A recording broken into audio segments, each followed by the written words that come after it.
بسم اللہ الرحمن الرحیم۔ السلام علیکم ورحمۃ اللہ وبرکاتہ۔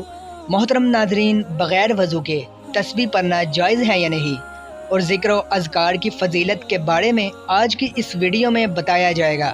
محترم ناظرین، رسول اکرم صلی اللہ علیہ وسلم کا ارشاد گرامی ہے، جس کا مفہوم کچھ یوں ہے: اللہ پاک کمی بیشی معاف فرمائے۔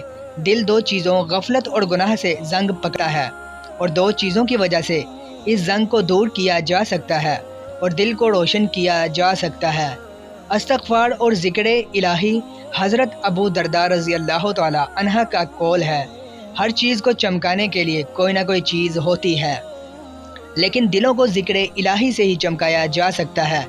علامہ ابن قیم رحمۃ اللہ علیہ فرماتے ہیں کہ ایک مرتبہ شیخ مجھ سے کہنے لگے: محبوس وہ نہیں جسے قید کر دیا جائے، محبوس وہ ہے جس کا دل اپنے رب کی یاد سے رک جائے، اور اسیر وہ نہیں جو گرفتار ہو جائے، بلکہ اسیر وہ ہے جو خواہشات کا اسیر ہو جائے۔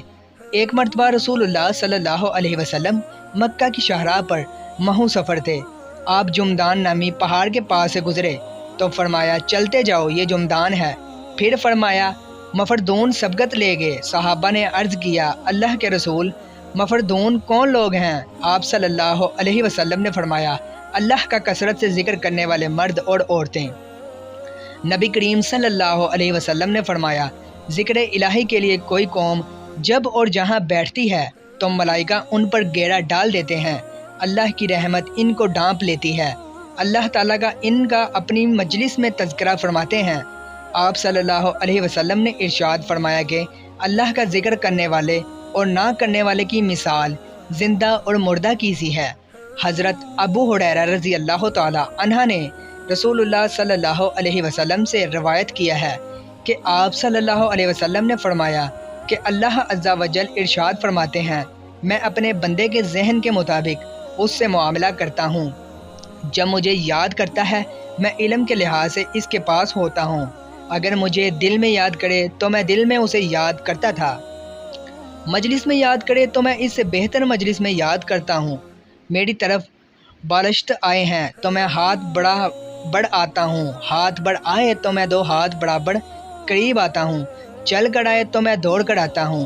ترمذی شریف میں ہے، رسول اللہ صلی اللہ علیہ وسلم نے ارشاد فرمایا: جب تم جنت کے باغات سے گزرو تو وہاں سے کچھ کھایا کرو۔ تو یہ سن کر صحابہ کرام رضوان اللہ علیہم اجمعین نے عرض کیا: یا رسول اللہ صلی اللہ علیہ وسلم، جنت کے کون سے باغات ہیں؟ تو آپ صلی اللہ علیہ وسلم نے فرمایا: ذکر الہی کے حلقے یعنی محفلیں، ذکر الہی سے اللہ جل شانہ ذکر کرنے والے کے لیے جنت میں درخت لگا دیتے ہیں۔ سیدنا عبداللہ بن مسعود رضی اللہ عنہ سے روایت ہے، رسول اللہ صلی اللہ علیہ وسلم نے فرمایا: جس رات مجھے معراج کرائی گئی، میری ملاقات ابراہیم علیہ السلام سے ہوئی۔ انہوں نے کہا: اے محمد، اپنی امت کو میری طرف سے سلام پیش کرنا اور انہیں بتلا دینا کہ جنت کی مٹی پاکیزہ اور عمدہ ہے، اس کا پانی میٹھا ہے، اور وہ ایک چٹیل میدان ہے، اور سبحان اللہ، الحمدللہ، لا الہ الا اللہ، اللہ اکبر، اور لا حول ولا قوت الا باللہ کہنا وہاں درخت لگانا ہے۔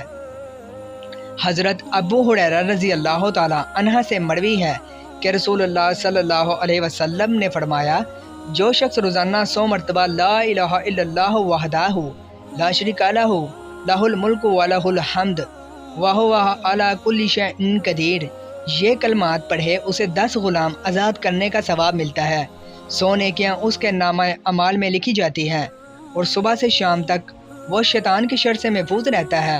اور جو شخص دن میں 100 مرتبہ سبحان اللہ و بحمدہ ہی کہے، اس کے تمام گناہ چاہے سمندر کی جاگ کے برابر ہو معاف ہو جاتے ہیں۔ حضرت عبداللہ بن مسعود رضی اللہ تعالی عنہ فرماتے ہیں کہ ایک شخص نے عرض کیا: اے اللہ کے رسول صلی اللہ علیہ وسلم، کام کی مجھ پر کثرت ہو چکی ہے، کوئی آسان سی چیز بتا دیں جس پر میں عمل کرتا رہوں۔ تم آپ صلی اللہ علیہ وسلم نے فرمایا: تمہاری زبان اللہ کے ذکر سے تر رہنی چاہیے۔ حضرت جابر بن عبداللہ رضی اللہ تعالی عنہ فرماتے ہیں کہ میں نے رسول اللہ صلی اللہ علیہ وسلم سے سنا کہ آپ صلی اللہ علیہ وسلم نے فرمایا کہ افضل الذکر لا الہ الا اللہ ہے، اور افضل الدعاء استغفار ہے۔ نبی کریم صلی اللہ علیہ وسلم نے فرمایا جو قوم اللہ کا ذکر کرتی ہے تو فرشتے انہیں گیڑے میں لے لیتے ہیں اور رحمت انہیں ڈھانپ لیتی ہے اور ان پر سکینت نازل ہوتی ہے، اور اللہ تعالیٰ بطور فخر ان کا تذکرہ اپنے فرشتوں سے کرتا ہے جو اس کے پاس ہوتے ہیں۔ آپ صلی اللہ علیہ وسلم نے ارشاد فرمایا ہے جو لوگ اپنی مجلس میں اللہ کا ذکر نہیں کرتے اور نہ ہی اپنے نبی صلی اللہ علیہ وسلم پر درود بھیجتے ہیں تو ایسی مجلس باعث حسرت اور نقصان دہ ہوتی ہے۔ اللہ چاہے تو انہیں عذاب دے اور اگر چاہے تو معاف کر دے۔ محترم ناظرین، بغیر وضو کے تسبیح پڑھ سکتے ہیں یا تسبیح پڑھنے کے لیے وضو کرنا ضروری ہے؟ اسی طرح ایک بغیر وضو تسبیح کو چھو سکتے ہیں، اسے ہاتھ میں پکڑ کر ذکر و اذکار کر سکتے ہیں، یا تسبیح ہاتھ میں پکڑنے کے لیے یا چھونے کے لیے وضو کا ہونا ضروری ہے؟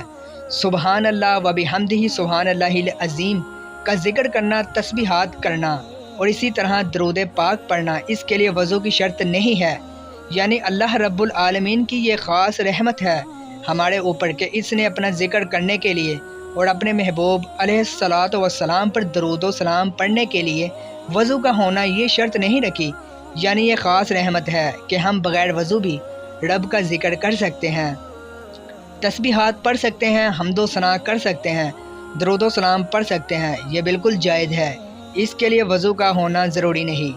تسبیح ہاتھ میں لے کے بھی پڑھنا جائز ہے۔ اگر کسی شخص پر غسل واجب ہو چکا ہو یا بے وضو ہو تو ایسی حالت میں بھی ذکر کیا جا سکتا ہے، لیکن حالت جنابت میں قرآن کریم کی تلاوت نہیں کی جا سکتی۔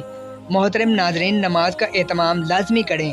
نماز پڑھنا ہر مسلمان مرد و عورت پر فرض ہے۔ اللہ تعالی ہم سب کو 5 وقت نماز بجماعت ادا کرنے کی توفیق عطا فرمائے۔ اللہ تعالی ہم سب کو دین سمجھنے کی توفیق عطا فرمائے اور ہمیں حقوق اللہ اور حقوق العباد مکمل طور پر ادا کرنے کی توفیق عطا فرمائے۔ دعا ہے کہ اللہ تعالی میرا سنانا اور آپ کا سننا اپنی بارگاہ میں قبول و منظور فرمائے، اور آمین ثم آمین۔ ناظرین، کمنٹ باکس میں رسول اللہ کے 99 ناموں میں سے کوئی ایک نام ضرور ٹائپ کریں۔ شکریہ۔ اللہ پاک ہم سب کا حامی و ناصر ہو۔